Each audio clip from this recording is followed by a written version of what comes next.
Hello, everyone, and today our lesson is going to be about the TOEFL test, and the focus is on academic vocabulary. And my name is Amy, and I will be your teacher for this lesson. So, for this short lesson, this is what we're going to do. We'll talk about the TOEFL exam, we'll take a look at the academic word list, and then we're going to do 10 academic words, look at their definitions and examples. So thanks for joining me today. A little bit about myself. I've worked in adult education with ESL students for over 10 years.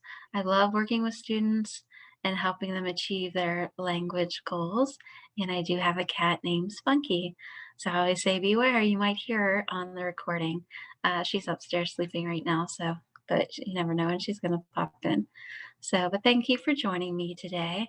I love being a part of Learn ESL Pittsburgh and putting together these little lessons for you um, for our YouTube channel. So a little bit about the TOEFL test. It has changed over the years, but this is the most recent formatting of the test. We have 4 different sections: the reading, the listening, the speaking, and the writing. And you can see there the time limit and the questions, and then what you're required to do for each section. So we have, the reading, you have passages, you respond to the questions. You have the listening, where you're answering questions about brief lectures or classroom discussions. And then in the test, you get to take a break. And then after that break, you come back and do the speaking. And there are 4 different tasks where you'll talk about topics and discuss material that you've listened to or you've read. And then the writing is you are writing about a topic or reading a passage, listening to a recording, and then writing your response. So that is the test format.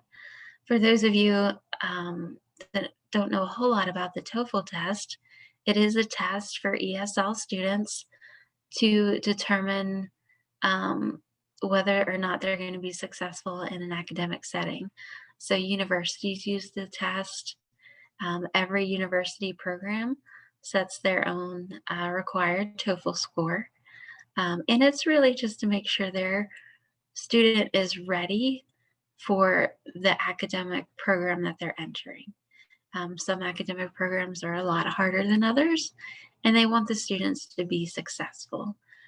So if you get this score on the test, then that is going to be showing them that you'll be able to handle the information and the program in the university.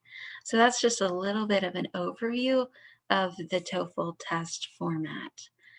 So why academic vocabulary? It's one of the classes I teach in our TOEFL series for Learn ESL Pittsburgh. And here are some reasons why. So first of all, it will help you understand the reading passages. It will help you improve your vocabulary for the writing. It would help you understand the listening of the lectures. It will help you get familiar with exploring different topics and how the vocabulary is being used.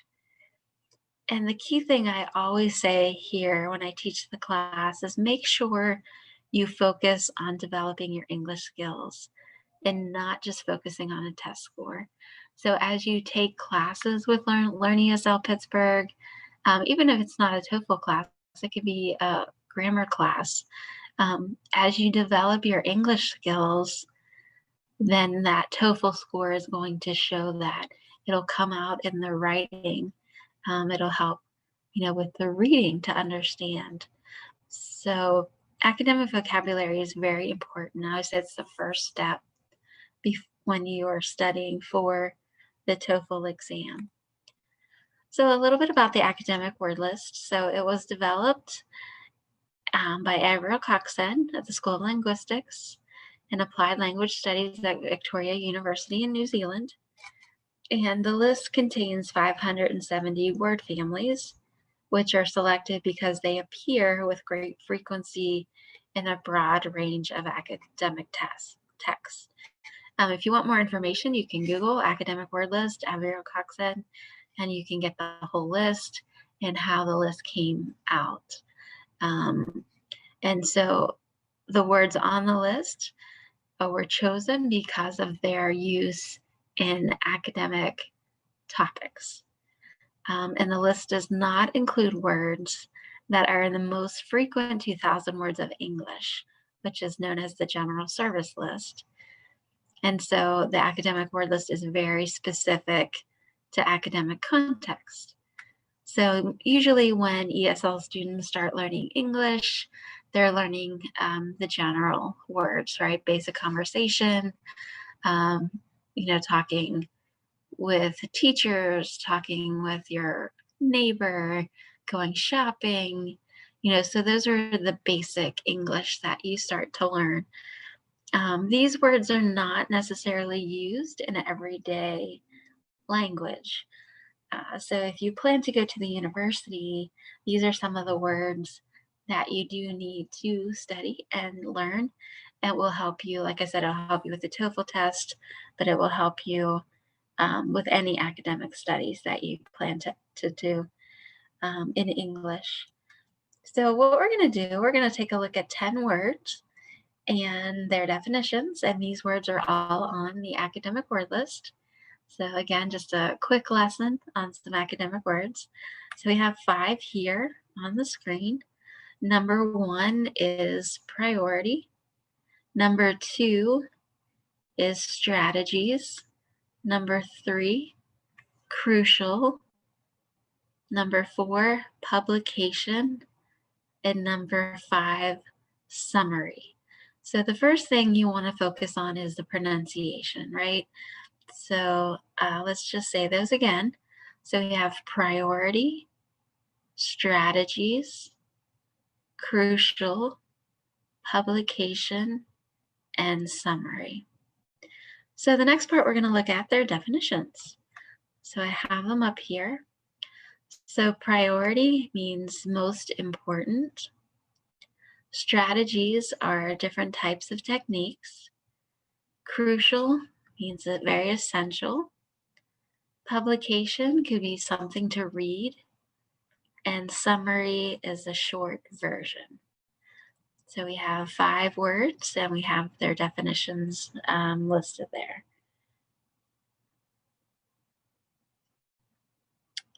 Okay, so we have 5 more words. We're going to go to the next part here.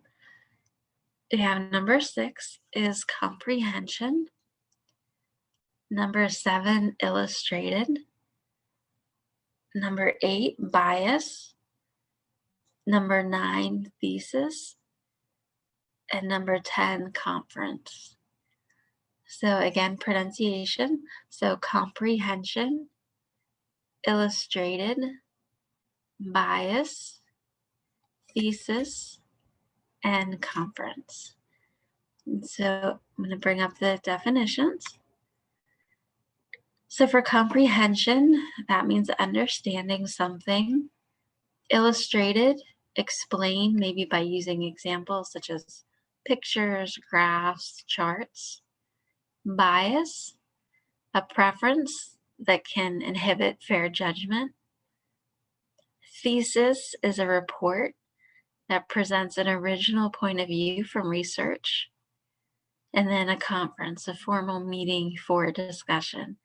Now, some of these words you might be familiar with, maybe you've heard them in different contexts, but maybe some of these are brand new for you. So we have the words and the definitions for you. Now you can always pause the video, go back, practice your pronunciation of the words, look at the definitions, and then one master student tip that I have for learning new vocabulary is actively using the words in sentences and context. So don't just try to memorize them. So, and that's active versus passive learning. So what we just did, we have the word, we have the definition. So maybe you're trying to memorize, okay, or a definition. That's passive learning. Active learning is when you take those words, you understand the definitions, and then you use them in a sentence, in a paragraph, in your writing. You understand them maybe in something that you're reading.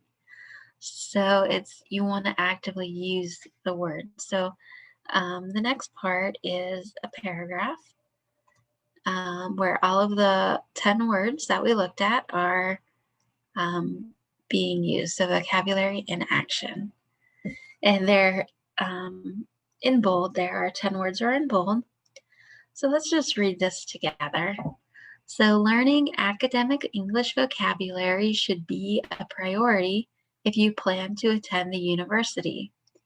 If you do not understand a word, it is crucial that you look it up in a dictionary. Students have different strategies for learning English vocabulary words. Some students read different academic publications, like scholarly journals, and summarize the material. It helps comprehension of the information.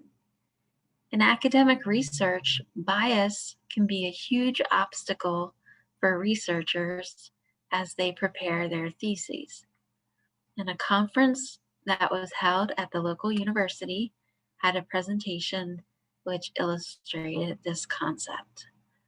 Okay, so now you can see we took our words, our definitions, and we have them in action in our paragraph here. And this is focusing on education, okay, as our topic for the paragraph. So take a look at that. You can look at the parts of speech. Make sure you understand what it's saying. And one thing I always encourage my students, usually I give them for homework, is to take the 10 words and write sentences. So making sure you use them correctly, making sure you understand what they mean, because that active learning is very, very important. Don't just memorize the definition, make sure you can use it in a sentence, okay? All right, so some additional practice. I always like to have some of that for you.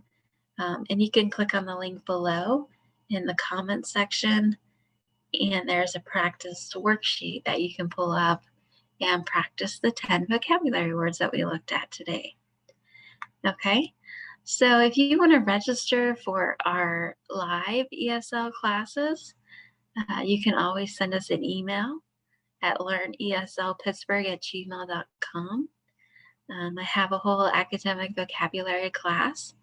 If you're studying for the TOEFL test, it's really beneficial.